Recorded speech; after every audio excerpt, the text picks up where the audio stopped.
कार्तिक स्वामी क्रौच पर्वत पर स्थित उत्तर भारत का एकमात्र मंदिर। भगवान कार्तिकेय का यह मंदिर मौजूद है हिमालय के ऊंचे पहाड़ों में, जो इसे बनाता है उत्तराखंड के सबसे सुंदर और अद्भुत मंदिरों में से एक। यह मंदिर है भगवान शिव के बड़े पुत्र कार्तिकेय को समर्पित।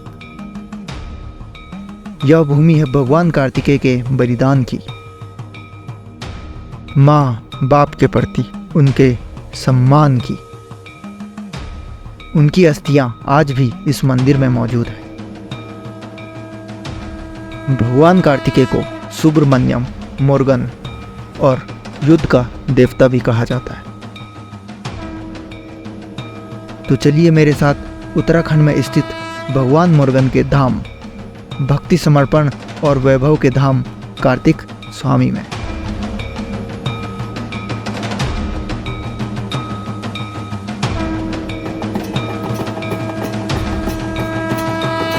गुड मॉर्निंग दोस्तों, राधे राधे, जय श्री केदार। तो अभी मैं हूँ कनक चौरी में। यह है कनक चौरी का मार्केट। कल आए थे हम कनक चौरी। कनक चौरी वही स्थान है जहाँ से जो है उत्तराखंड में एकमात्र मंदिर है कार्तिक स्वामी का। कार्तिक स्वामी के लिए यहाँ से पैदल यात्रा स्टार्ट होती है। 3 से 4 किलोमीटर का ये ट्रैक है। तो अभी चलेंगे हम यहाँ से कार्तिक स्वामी के टेम्पल में। यह है कनक चौरी का मार्केट। काफी सुंदर मार्केट है। नीचे से ट्रैक स्टार्ट हो जाता है। यहाँ पे हमने रूम लिया था और यहाँ से चलेंगे ऊपर की ओर। बाकी ये था भाई अपना रूम। अभी थोड़ा सामान फैला है। तो दोस्तों अभी सुबह की बज रही है 6:30। ट्रैक के लिए हम हो गए हैं तैयार। तो यात्रा हो चुकी है हमारी शुरू और निकल चुका हूँ मैं कार्तिक स्वामी के ट्रैक पे। बाकी मेरे साथ के दोस्त वो थोड़ा आगे निकल गए। देखो मेरे अलावा इस ट्रैक पे अभी कोई नहीं है। रास्ते में आपको इस टाइप के शेल्टर्स भी मिल जाएंगे जिनमें आप थोड़ा आराम कर सकते हो। देखो और कूड़ादान के लिए स्पेशल यहाँ पे डस्टबिन रखा है। तो अगर आप कुछ भी कूड़ा लाते हो, खाने पीने की चीजें लाते हो, वेस्टेज है, तो डस्टबिन में ही डालें। कुछ इस टाइप का यहाँ का रास्ता है। और इधर सारे ना देखो ये जितने पेड़ है ना, काफल, बुरांस, बांझ के, यहाँ ज़्यादातर काफल, बुरांस, बांझ के पेड़ हैं। इस पे काफल भी हो रखे हैं यार बहुत सारे। बाकी मेरे साथ के आगे चल रहे हैं सागर भाई, अरंगित भाई। दोस्तों आधा से 1.25 किलोमीटर हम चले होंगे और यहाँ से आपको first view of Kartik Swami दिखाता हूँ। देखो सामने, ये सामने है क्रौच पर्वत। और क्रौच पर्वत पर स्थित है कार्तिक स्वामी जी का एकमात्र मंदिर, जो कि ये उत्तराखंड का एकमात्र मंदिर। तो पूरे रास्ते पर हमें आपको इस टाइप से चुनरियाँ, बिंदी, चूड़ियाँ पेड़ों पे लगे हुए मिलेंगे। तो ये होता क्या है कि इधर पे वन देवियों के लिए ये सब चढ़ाया जाता है। जो यहाँ की वन देवियाँ होती हैं, आचरियाँ होती हैं, उनके लिए चढ़ाया जाता है। और इसी टाइप से आप चुनरियाँ लगभग यहाँ से कार्तिक स्वामी तक सब जगह आपको इस टाइप की चुनरियाँ, चूड़ियाँ, बिंदियाँ हर पेड़ों पे लगी दिखेंगी।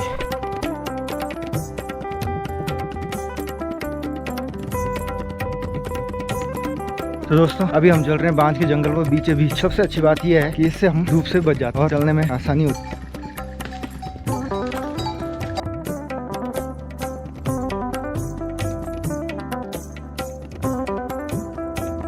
तो दोस्तों उत्तराखंड को यूं ही देवभूमि नहीं कहा जाता है। यहाँ आप जहाँ भी जाओगे, धार धार में, जंगलों में, हर जगह आपको देवी देवताओं के मंदिर मिलेंगे। तो दोस्तों अभी तक हम चल रहे थे, थोड़ा उकाली वाला रास्ता था। उकाली बोले तो चढ़ाई वाला रास्ता था। अब आ गया है सेना रास्ता। सेना बोले तो सीधा सीधा रास्ता है। अब यहाँ से 1 किलोमीटर आगे जाके फिर वहाँ से दोबारा से हल्की चढ़ाई है, ज़्यादा नहीं है। नॉर्मल कोई भी आएगा तो चल सकता है। मैक्स टू मैक्स 2 घंटे लगेंगे। 3-3.5 किलोमीटर का ये रास्ता है श्री कार्तिक स्वामी मंदिर की तरफ जाने के लिए।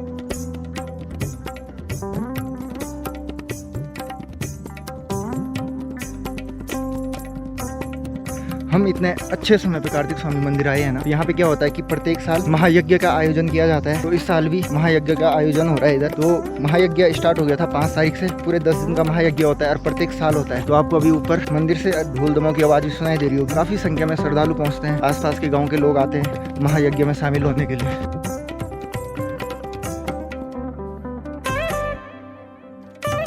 तो अभी 1-1.5 किलोमीटर का सफर हमने तय कर दिया है। और यहाँ से मैं आपको एक सुंदर सा व्यू दिखाता हूँ। मतलब काफ़ी टॉप पे आ चुके हैं हम। नीचे जितनी भी पहाड़ियाँ हैं, सारी पहाड़ी नीचे की तरफ है। कितना सुंदर है। पूरा बांझ बुरांस का जंगल है, देवदार का जंगल है उधर की तरफ। अभी ऊपर से आपको बहुत ही सुंदर सुंदर व्यूज दिखाऊंगा मैं आपको।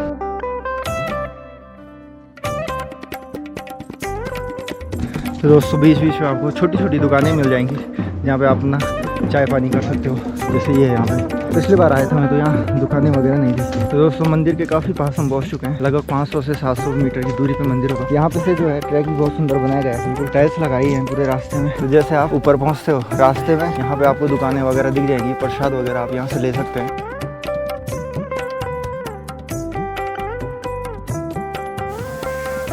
ये मुझे तो क्या बोला? कार्तिक सांग ये मग पहले जुआगी मरड़ी बचाने हाँ अब मरड़ी मुरड़ी चली घर अब तो मरड़ी चढ़ गई ना जोगी मरड़ी। अच्छा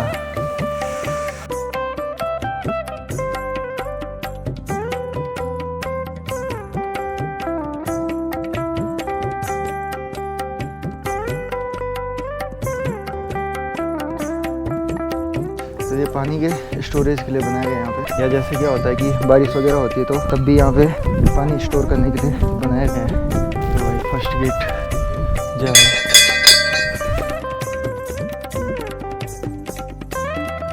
फर्स्ट गेट जय।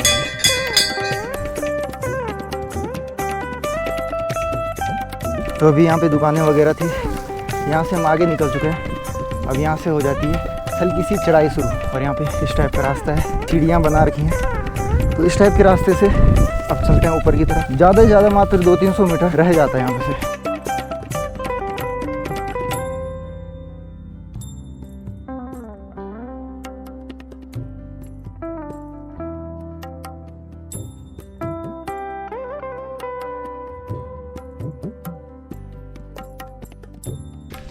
अच्छा अच्छा ऊपर दर्शन करेंगे। ये नारियल का प्रसाद तो ऊपर ही होता है। हाँ हाँ हाँ बाकी ये जो है चुन्नी चढ़नी ये दृश्य चढ़ा देते बाद में वापसी में। अच्छा तो ये मतलब यहाँ क्यों चढ़ाते होंगे? तो वैसे श्रद्धा है अपनी। अच्छा वैसे वो नहीं है कि भाई चढ़ाना जरूरी है। ऐसे बोलते कि वन देविया वगैरह होती है उनके लिए वो चढ़ाते वन हैं। देवी के लिए हाँ उसके लिए ही होता है, पर बाकी वो नहीं है ज़्यादा। अच्छा जैसे अच्छा चूड़ी चाड़ी है ना हाँ हाँ हाँ वो किसी पर लग जाते हैं ना, उनके लिए है। अच्छा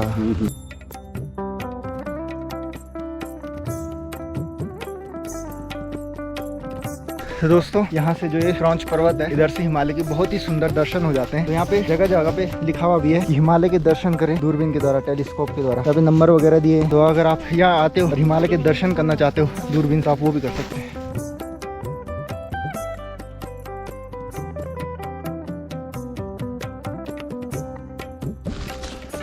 दोस्तों यहाँ पे है वन देवी की ओखली। यहाँ पे भी प्रसाद वगैरह चुनरी वगैरह चढ़ाया जाता है वन देवी की ओखली में।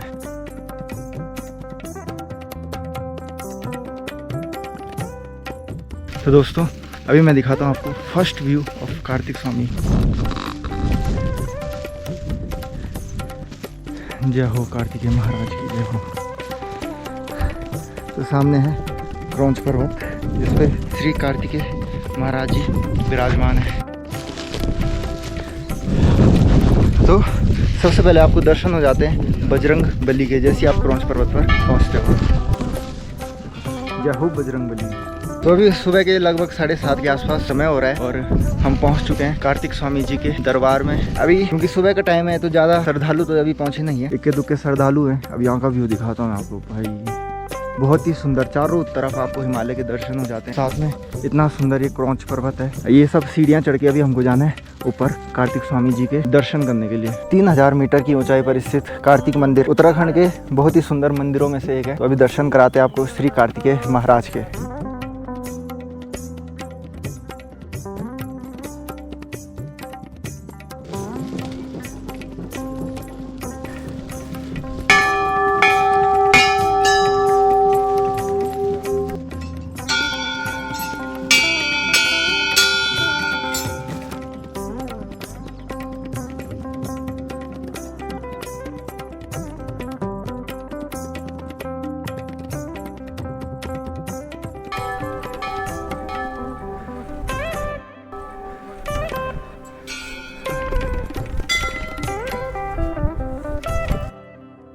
चुके हैं भारत के सबसे ऊंचे मंदिरों में से एक कार्तिक स्वामी जी के मंदिर में। तो एंटर करते ही आपको यहाँ पे सुंदर सी एक मोर की प्रतिमा लगी दिखेगी। मोर होता है कार्तिक स्वामी जी का वाहन, जिसमें कार्तिक स्वामी जी पहले विचरण करते थे। तो दोस्तों काफी शांत और सुंदर माहौल जो है आपको कार्तिक स्वामी जी का मिल जाता है। उतनी ज्यादा श्रद्धालु नहीं है, बहुत ही लिमिटेड श्रद्धालु है, लोकल लोग हैं यहाँ के। बहुत ही सुंदर ये मंदिर है, बहुत ही भव्य मंदिर है। और यहाँ से आपको बहुत सारी पर्वत श्रृंखलाओं के दर्शन भी हो जाते हैं, जैसे नीलकंठ हो गया, गंगोत्री, केदारनाथ और चौखंबा इत्यादि।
आप कार्तिकेय मंदिर में पहुंचे तो ये क्रौंच पर्वत है और कैलाश पर्वत बिल्कुल सामने है।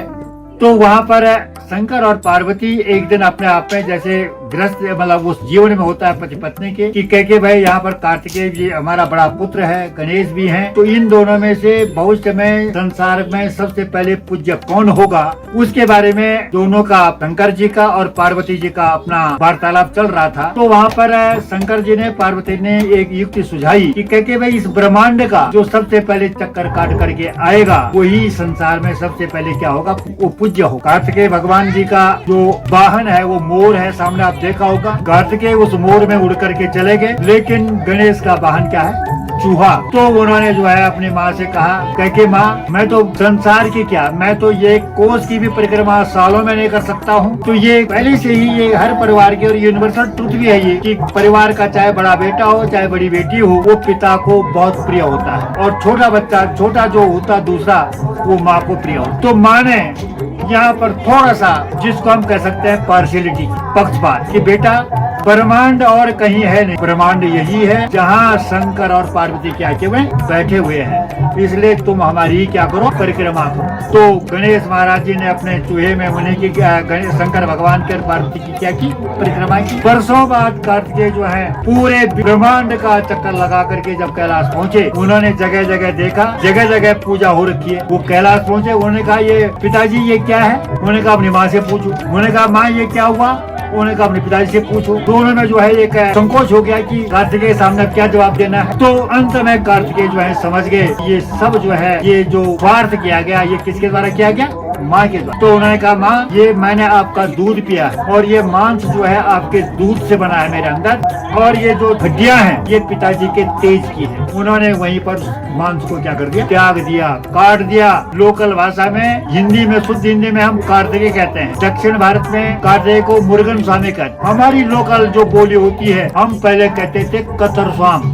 कतर मानी पीसेज ऑफ फ्लैश। तो वहाँ से उन्होंने कहा कि अब मेरा अंतिम परिणाम है, मैं आज से कैलाश पर्वत नहीं आऊंगा। और वहाँ से उड़ करके ये क्रौंच पर्वत है, इस क्रौंच पर्वत पूरी तपस्या रत हो गए। लेकिन माँ का हृदय होता है। माँ ने कहा बेटा जा रहे हो लेकिन एक दिन हम तुमको अवश्य मिलने आएंगे, और वो दिन होता है वैकुंठ चतुर्दशी, कार्तिक पूर्णिमा की पहली रात। वैकुंठ मानी स्वर्ग। तो वहाँ बीच में जो है इसमें एक कहानी का रूप में ये भी है कि कार्तिकेय जो थे अपने भुजबल पर क्या था, उनका बड़ा विश्वास था। भुजबल के कारण ही उन्होंने पूरे संसार के राक्षसों को क्या किया, मारा। लेकिन गणेश के अंदर क्या थी, बुद्धि थी। तो इसमें ये सबको दिखाया गया है कि बुद्धि के द्वारा, और बुद्धि का आएगी सबसे पहले अगर हम बुद्धि में ये समझें कि ये हमारे माँ और बाप, संसार में न कोई दूसरा देवता है, न तीसरा, न स्वर्ग है, न नर्क है। जिसने माँ बाप की सेवा कर दी वही जो है स्वर्ग है और वही जो है असली पूजा है। बाकी तो ये सब है लोग दिखावा है, गतानुगति को लोग जैसा लोग करें चलो भाई मुझे। लेकिन सबसे बड़े शंकर और पार्वती कौन है, हमारे माँ और बाप। वैकुंठ चतुर्दशी के दिन यहाँ पर जब शिव का पूरा परिवार आता है, माँ पार्वती आती है, शंकर भगवान आते हैं अपना बेटा गणेश को लेकर के। यहाँ पूरा वैकुंठ चतुर्दशी के दिन उनका परिवार रहता है। पूरा जितना क्षेत्र आप देख रहे हैं सारे लोग यहाँ पर रात भर 4 पहर की आरती होती है और भजन और कीर्तन जो कि भगवान को रिझाने का आज एकमात्र साधन है। रात भर जो है लोग अपने भजनों के माध्यम से भगवान की क्या करते हैं, पूजा करते हैं, भगवान को रिझाते हैं। और 4 पैर की आरती के बाद भगवान का थाल लेकर के शिव जी, पार्वती और गणेश जी कैलाश को चले जाते हैं। और यहाँ पर कौन है, हमारे कार्तिक।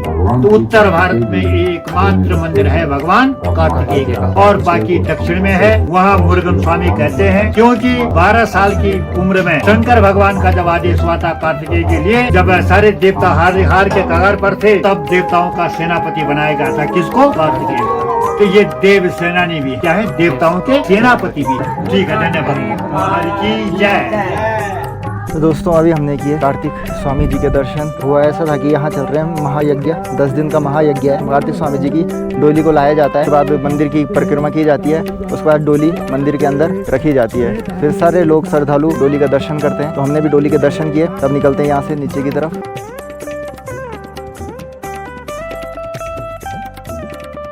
अगर आप कार्तिक स्वामी जी के मंदिर में आना चाहते हैं तो आपको सबसे पहले आना पड़ेगा हरिद्वार, हरिद्वार से ऋषिकेश, ऋषिकेश से श्रीनगर होते हुए आपको आना पड़ेगा रुद्रप्रयाग, और रुद्रप्रयाग से मात्र 40 किलोमीटर दूरी पर स्थित है कनकचौरी गाँव। तो आपके बाद पहुंचे कनकचौरी, कनकचौरी से 3 और 4 किलोमीटर की ट्रैक के बाद आप पहुंच जाओगे श्री कार्तिक स्वामी जी के मंदिर में। तो दोस्तों आज की वीडियो को इतना रखते हैं, फिर मिलते हैं नई वीडियो के साथ ऐसे ही धार्मिक स्थलों में। तो अगर वीडियो आपको अच्छी लगी हो, do like, share and subscribe और कमेंट करना बिल्कुल भी ना भूलें। तो मिलते हैं नेक्स्ट वीडियो में, तब तक के लिए bye bye and take care.